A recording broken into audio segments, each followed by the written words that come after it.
how are you guys doing? If you guys see the new hype button, make sure you slap it if you enjoyed the video. And subscribe, because we are almost at 100,000 subscribers. We moving. Okay, so boom.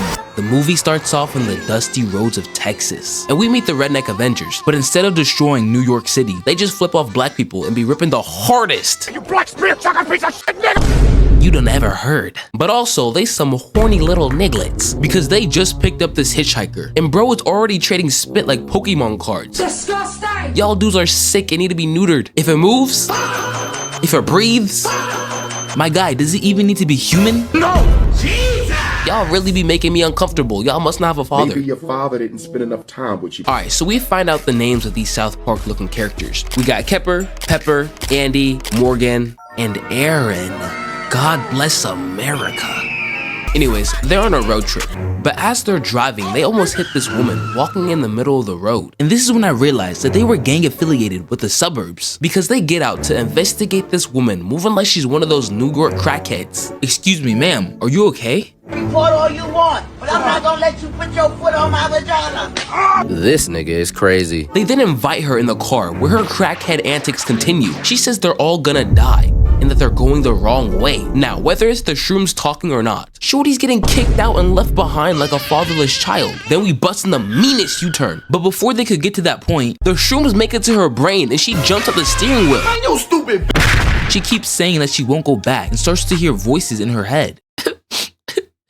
Cassie, it's God.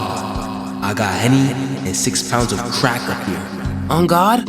On me. She then pulls a gun out the depths of her poom poom. What? Then says she and God are about to have a crazy blunt rotation. What is she talking about? She then turns the gun on herself and Okay, but how did she get it to fit?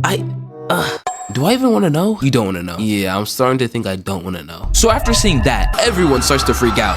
So they plan to continue on into town and report the crime. They pull up to this BBQ restaurant, and this place is breaking every health violation in the book. So they talk to the old lady behind the desk, and she calls the sheriff and tells him about the self-deletion that just happened. But then the sheriff says, oh, fuck that, nigga. What'd they do? This ain't no suicide hotline, you stupid hoe. Tell them to bring it to the mill. What in the... Yo, this is a red flag. I have never seen a cop refuse to come to the crime scene. And ain't nobody about to bring this dead body to the mill. But there is a way around this. All they really needed to do was tell him that they're black. Bro would have heard Vine Swinger and would have pulled up with efficiency, body cam off, and a fresh round of bullets in his Negro nullifier. Get your black ass down! But anyways, now they have to drive to the mill with a dead body in their car. Yo, they are really testing my morals. They make it to the mill, but as they're waiting for the sheriff, yep, that was my final straw. I pray that God forgives me, but I'm leaving this body. So they take a closer look on what just ran by. And oh Christ, it's this dirty little boy. Little bro's name is Jedediah, and he tells us that the sheriff is probably at home getting drunk because he got no hoes and no black people to arrest. But since there are no roads leading there, Aaron and Kepper, who are... Wait, am I reading this correctly? They're dating? Well played. Well played. And they begin to walk to his house. Okay, so they eventually make it to the sheriff's house. Jesus Christ. Only God's strongest soldiers can resist seduction by this woman. Shout out to all my gay niggas. Cause I don't know how y'all do it. So they knock on the door and get greeted by this unemployed Professor X. And I could just smell his devious actions from a mile away. This unk has reached the age where in his mind, consent is optional, and being freaked out and horny 24/7 is a lifestyle choice. He tells them that he's not the sheriff and invites Aaron, and only Aaron, inside the house to use the phone to call the sheriff. But the moment Shorty steps foot in the house, it ain't even been 4 fucking seconds! And this man is straight palming her cheeks. Man, get your hands off of her. I'd beat a disabled person. You will be next. But as she's helping him up in the bathroom, Kepper gets tired of waiting and comes inside the house and goes searching around. But as he looks around, he gets... and dragged, never to be seen again alive. Now, who exactly is this new killer we're talking about? His name is Leatherface.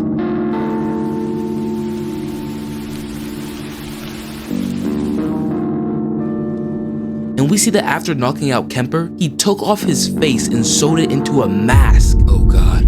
But then Leatherface puts a pause on his assault against Kemper to attack the viewers. Yes, you. Yes, you bitch. Oh my God. What is that? Go on ahead and put that mask back on for us, buddy. Cause you're chopped. The scene then cuts back to the mill where the rest of the gang is at. And guess who decides to show up? That's the sound of the police. That's the sound of the beat. And if you thought that Professor X was bad, this cop had to have been hired off Indeed, because he is saying and doing the most vile things to the dead body and is wrapping it in plastic wrap and lets us in on a little secret that we did not ask to hear. Psst, I touch dead people.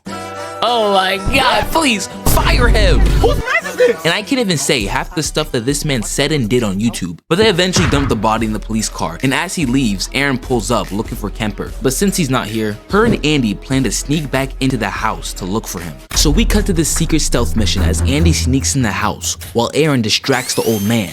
And as she's walking, Jesus, had me looking left, right.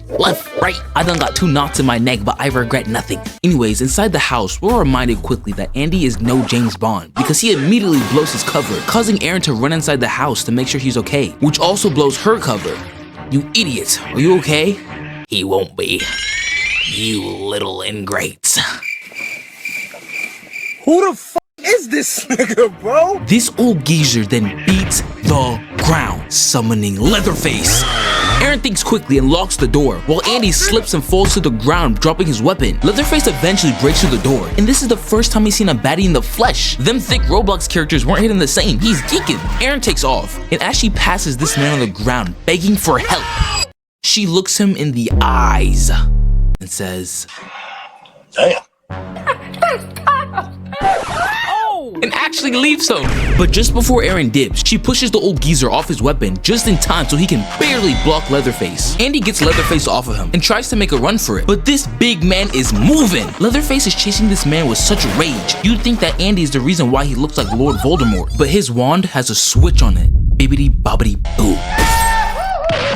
And Andy gets taken away. And I can't even show y'all this, but Leatherface done hung my bro Andy up on a hook like meat, then put salt on the wound from the leg that he just cut off. So after switching up on her day ones, Aaron pulls up to the van with everyone else, and I just know that she's dodging the topic of where Andy is. I have no knowledge of any of this. But as they try to start the van up, it won't work. But then the sheriff comes back. And at this point, I ain't trusting nobody in this town, especially this sheriff. And I was right, because after only seeing a blunt in their car, this man makes them all assume position and has them lie on the ground, shoots a gun near their head just for fun, and then rage baits Morgan into trying to shoot him. Morgan, just stop, breathe, and ask yourself, Why am I yelling? Block. Stupid ass questions. this Clash of Clans goblin should not be disturbing your inner peace. But since he failed to do so, the sheriff actually has lawful reason to arrest him, which he does. He takes Morgan back to the Heward's house, but not before dabbling in a little bit of police brutality. So the scene cuts back to the van, and we see that Aaron is trying to hotwire it instead. But as she's cooking up, what's that sound? Leatherface starts to cut through the truck that goes through the roof and grips Aaron's head. And this is when I realized that everyone in this gang is fake. I know it, because Pepper immediately leaves her. Fuck no, baby. But Karma had other plans for her, because this 250-pound lineman zips over to her and takes her out. Then looks back at Aaron wearing Pepper's face. You're next. Aaron starts moving. She's hitting speeds I've never seen from any character on my channel. I'm talking she's hitting hurdles, long jumps, and more. As she's running, she comes across an RV and gets led inside by these 2 women and a baby. And this is where things start to get weird, because they start putting the word Leatherface and sweet in the same sentence. Those two cannot coexist. Nah, it ain't gonna work. She then gives Aaron some tea to drink, but Aaron ain't trying to hear none of that and asks for a phone, but they say that they don't have one. But this is why you don't trust people with no eyebrows. Damn. Because this little illusion that they're putting on wears off. Aaron hears a phone go off, then sees a picture of the baby in the woman's arms with a whole other family. You stole her! She was smart enough to realize that, but forgot one thing. She drank the tea. And when Aaron wakes up, we find out why this town is so weird. We meet the full Hewitt family, the sheriff, his mother, the woman at the BBQ restaurant, her brother, the old horny geezer, their grandson, Jedediah, and Leatherface. Shortly after Aaron wakes up, she gets thrown into the basement. And in there, she finds Andy strung up with a hook in his back. She tries to lift him off the hook, but this fool slips, sliding the hook even deeper. Bro, please, kill me. But Aaron cannot do anything correct because when she goes to kill him, she just stabs him in the gut. Which, if you're wondering, does not kill you instantly. It's slow and painful. She really did not like Andy. Now, as she looks around in the basement, she finds Morgan still alive. And this real one, Jedediah, pulls up and shows them the way out. But Leatherface hears them moving around and starts chasing them. He grabs onto Aaron's leg, but she kicks him in the face. Then Jedediah gives him a dose of rabies. They escape and run all the way to an abandoned house where they go to hide. But Leatherface breaks through the wall, throwing her on the ground and is about to cut her in half. Please, not the baddie. But my goat Morgan is not about to watch this premium milk get killed. So he starts putting the beats on Leatherface. This man got that Jordan Poole effect. When a baddie is watching, all his attributes doubled. This man is hitting combos he never knew he could do. Aaron tries to get a licking as well, but Leatherface reminds both of them that they're not in his weight class. He pimp slaps Aaron and hangs Morgan on a chandelier and is now about to cut him in half. Okay, now Morgan just put his life at risk to save Aaron. So how do you think she repays him? Does she A, jump on Leatherface to stop him? Or B, get his attention to chase her? Well, she said neither and leaves bro to get cut in half. God damn! Out of this entire group, Morgan was the only real one. Matter of fact, in this entire movie, Morgan and Jedediah are the only real ones in this movie. Man, this one pissed me off. I'm seeing backstab after backstab. Anyways, they just give us some more chase scenes. And this guy Leatherface stupidly cuts himself while running. So Aaron has now ran all the way to a slaughterhouse and equipped herself with a knife, waiting for Leatherface. And when he pulls up, he starts looking for her. But once bro pulls up to the locker that Aaron is hiding in, she jumps at him and manages to cut off his arm. I don't even know if that's possible. This is that horror movie logic. But hey bro, it works. Because Aaron manages to escape and runs all the way to a truck driver. And when she asks for a ride, this man said yes so fast, I had to rewind it 6 times and put it in slow motion just to understand what he was saying. Because, obviously. But it's kind of funny because she starts moving like that crackhead at the beginning of the movie. Like she's murmuring to herself, and she even jumps at the steering wheel when she finds out that they're going back into town. But anyways, the truck driver does bring them back into town. So Aaron uses this opportunity to steal the baby back and hotwire a car so that they can dip. But guess who shows up? The sheriff. But then I looked Aaron in her eyes, and she understood the assignment. Because she hits him with her car and doesn't stop there. She reverses and said, you know what? That's not enough. This is beautiful. This is cinema. As she drives away, this 6'5" short bus kid tries to stop her, but it's too late. She is gone.